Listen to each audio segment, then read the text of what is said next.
So hi అండి, welcome back. ఇవాళ అయితే మంచి మనము రా సిల్క్ సారీస్ అయితే తీసుకొచ్చేసామండి. కలర్ అయితే మంచి నియాన్ గ్రీన్ కలర్ వచ్చేస్తుందండి. సారీ ఆల్ ఓవర్ మనకి ఇలాగా సిల్వర్ బూటీస్ అయితే వచ్చేస్తాయి, జరీ బూటీస్ అండి. అవి కూడా ఇలా చూడండి, మొత్తం ఇది కంప్లీట్ రా సిల్క్ సారీ అనమాట. కాంట్రాస్ట్ పళ్ళు వచ్చేస్తుంది, బ్లౌజ్ వచ్చేసేసి మీకు ఇట్లా వీడియోలో చూపించిన విధంగా ఇట్లా జరీ బూటీస్ విత్ టెంపుల్ బార్డర్ అయితే వచ్చేస్తుందండి. సారీలు కూడా మనకి టెంపుల్ బార్డర్ అయితే ఇలా ఉంటది. ఇలాగా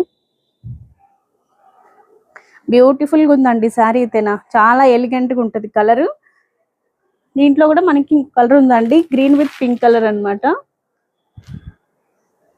ఇది వచ్చేసి ఓ కలర్ అండి. ఇది వచ్చేసి మనకి పింక్ వచ్చేసి మనకి పళ్ళు అండ్ బ్లౌజ్ అయితే వచ్చేస్తుంది. శారీ బాడీ కలర్ వచ్చేసి గ్రీన్ వస్తుంది అనమాట. ఇది శారీ కలర్, ఇదండి కంప్లీట్ శారీ. సేమ్ మనకి ఇలాగే వచ్చేస్తుంది. రెండు కలర్స్ కూడా బాగున్నాయండి, బ్యూటిఫుల్ గా ఉన్నాయి. Don't miss, grab it soon. Thank you.